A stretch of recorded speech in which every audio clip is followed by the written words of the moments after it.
শম্ভুনাথ মল্লিক স্মৃতি সারা বাংলা অঙ্কন ও স্নেহের সুর স্মৃতি সারা বাংলা যোগাসন প্রতিযোগিতা বাঁকুড়া জেলা জাতীয় ক্রীড়া ও শক্তি সংঘের পরিচালনায় আজ 11ই আগস্ট বাঁকুড়া বঙ্গবিদ্যালয়ে হয়ে গেল।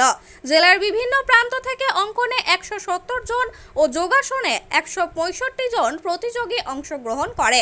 প্রতিযোগিতার আনুষ্ঠানিক উদ্বোধন করেন সংঘের প্রধান উপদেষ্টা বিশিষ্ট চিকিৎসক ডক্টর অমিতাভ চট্টরাজ। উপস্থিত ছিলেন সংঘের সভাপতি দীপক ঘোষ, সম্পাদক সৌরভ বসু, রাজ্য সংস্থার প্রতিনিধি বিশ্বজিৎ সেনগুপ্ত সহ বিশিষ্ট ব্যক্তিবর্গ। অঙ্কন প্রতিযোগিতায় বিভিন্ন বিভাগে প্রথম হয় সম্যক দালাল, শরণ্যা সুই, তোরসা দাস মোদক ও সিঞ্জন দে। যোগাসনের সফল প্রতিযোগীরা সুরাজ চন্দ্র, অদ্রিজা সাহানা, সমাপ্তি সেন, নিশা রুদ্র, শেখ হিদায়েত, সমৃদ্ধি পরামানিক, সোনিয়া গড়াই। বিকেলে পুরস্কার বিতরণী অনুষ্ঠানে সফল প্রতিযোগীদের হাতে পুরস্কার তুলে দেন বিশিষ্ট সমাজসেবী বিষ্ণু বাজরিয়া, বঙ্গ বিশ্ববিদ্যালয়ের প্রধান শিক্ষক অনিমেষ চৌধুরী। ধন্যবাদ জ্ঞাপন করে সংঘের কার্যকরী সভাপতি রবীন মণ্ডল। বাঁকুড়া থেকে সুনীল দাসের রিপোর্ট, RLM নিউজ।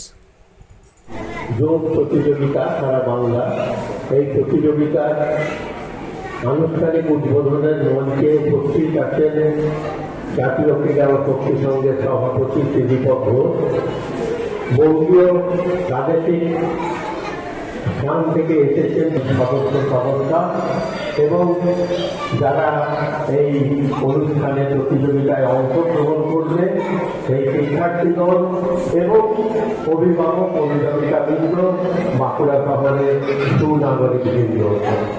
আমি গর্বিত যে আমাদের বাঁকুড়া জাতীয় ক্রীড়া ও শক্তি সংঘ নিরবিচ্ছিন্নভাবে এই প্রতিযোগিতাটি আয়োজন করে থাকে এবং বাঁকুড়া জেলার যোগের মান যথেষ্ট উন্নত।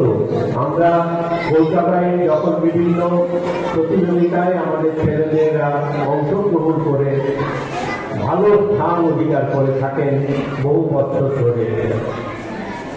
যে কোনো প্রতিযোগিতায় অংশগ্রহণ করতে গেলে আমাদের ভারতবর্ষের নিজস্ব একটি প্রক্রিয়া, এটা আজকে সারা পৃথিবীতে এর প্রসার ঘটেছে। অলিম্পিক ইভেন্ট যেখানে হচ্ছে, আপনারা যদি পড়াশোনা করেন, খোঁজ রাখেন, দেখবেন বহু দেশ তাদের ক্রীড়াবিদদের যে অনুশীলনের মধ্যে এই যোগাভ্যাসকেও কিন্তু অন্তর্ভুক্ত করেছে। আমি যেটা চাইব সেটা হচ্ছে আমাদের বাঁকুড়া জেলার এই যোগের আরো বিস্তার ঘটুক। জাতীয় ক্রীড়া ও শক্তি সংঘ এই প্রচেষ্টা চালিয়ে যাচ্ছে, কিন্তু তার জন্য যে রসদ প্রয়োজন, আমাদের সেই রসদের খামতি আছে। আমি আশা করব আগামী দিনে আমরা আমাদের যে অসুবিধে সেই অসুবিধাগুলো কাটিয়ে উঠতে পারবো। আগামী দিনে আরো ভালোভাবে, আরো ভালো পরিবেশে আমরা এই অনুষ্ঠানের আয়োজন করতে পারবো। এটা